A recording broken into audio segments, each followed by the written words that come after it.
Y'all like fish? Well, I literally have the best fish ever for you guys today. Okay, that's a little subjective, but just hear me out. The new PNSO Dunkleosteus is fire, guys. Like, this thing is one of the most insanely well-designed figures that I've ever seen, and we're gonna get into why.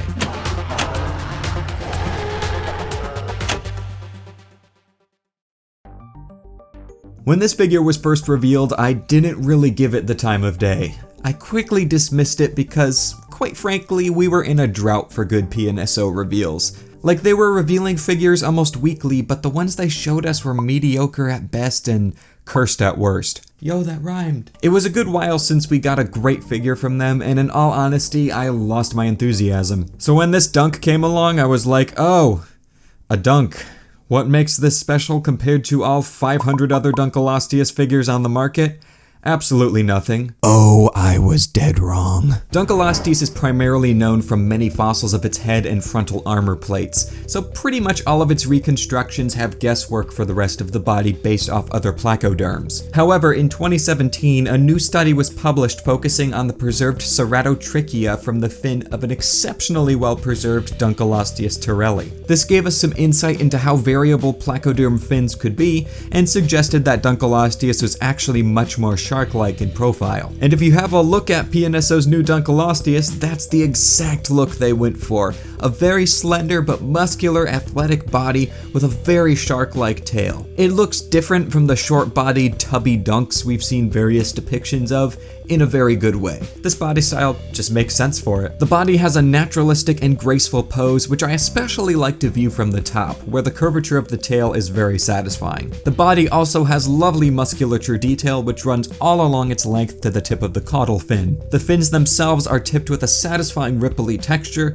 reminiscent of modern-day fish fins. And now that we've got the body out of the way, fairly efficiently, let's get into the head, because oh boy, if you're not familiar with this figure, you are in for a surprise. First of all, unlike some depictions of the animal, including Schleich's figure from 2016, the entire head has a skin covering. This just makes more sense than having exposed bone, and you can still clearly see the defined armor plating through the skin. The eyes are beautifully painted for how small they are, and feature some unique markings, which appear to be a reference to the markings around the armored eyes on the fossil head. But now, we get into the good stuff. This figure consists of 4 separate pieces, 3 of which are articulated sections of the head that, when assembled, work in unison with each other to give us an accurate representation of how Dunkleosteus opened and closed its jaws.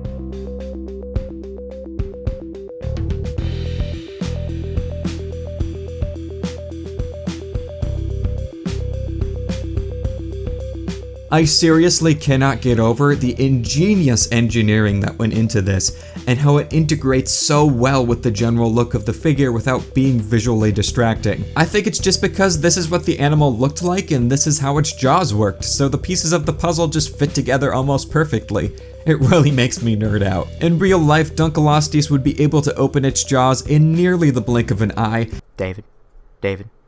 All fish can do that. And the speed and motion would create a vacuum in the water. David, literally every fish does this. It's not exclusive to Dunkleosteus. That would suck whatever it was chasing towards its mouth. David, why is this so special? Like, every fish does this. Which is pretty darn cool. It's not pretty darn cool, David. This is not exclusive to Dunkleosteus, David. Every fish does this, David. Why does the media hype this up, David? Don't buy into their lies, David. It's basic aquadynamics, David. Every fish does this. When they open up their mouth, the water gets sucked in. It's just how the water works. It's like every fish. It's rare for fish to not use their mouth that way. David!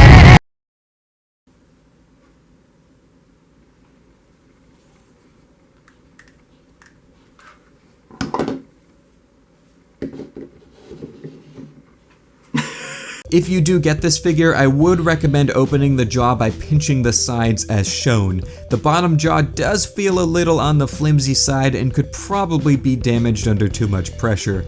Also keep in mind it's natural for the jaw to feel stiff right out of the box. You'll need to move it a few times to smooth it out. Upon moving the jaw, you can see the gills being further exposed as the top jaw moves forward, which is nice attention to detail. Another cool surprise is the throat.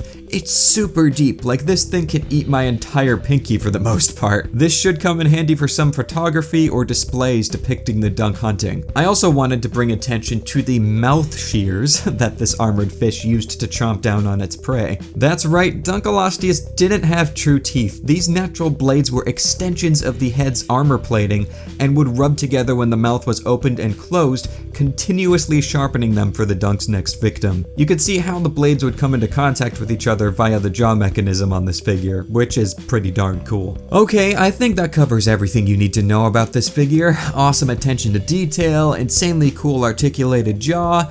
It can't get any cooler than that, right?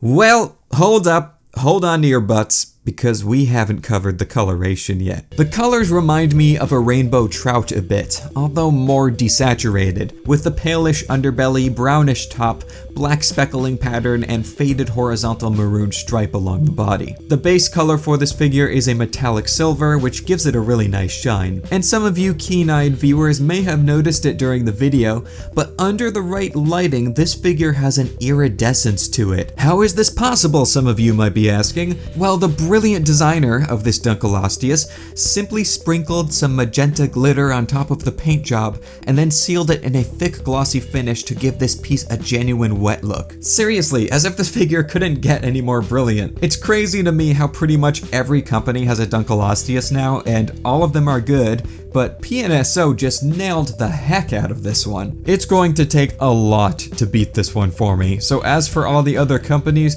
I could pretty confidently say we're happy now and we don't need more dunks. Y'all can stop making millions of them. I feel like I'm haunted by the sheer volume of this armored fish.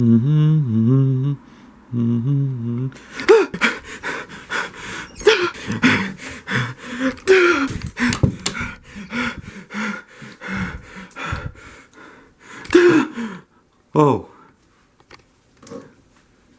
You can stay. In case you're wondering how big this figure is, it's right about 8.5 inches long, which is about 22 centimeters, and at the highest point, which is the tail, it is about 3 inches tall, which is about 8 centimeters. And for a quick comparison, here is Collecte's Dunkleosteus, which my friend Gibson pointed out has a lack of nostrils. That's going to do it for today's video, guys. I hope you have enjoyed.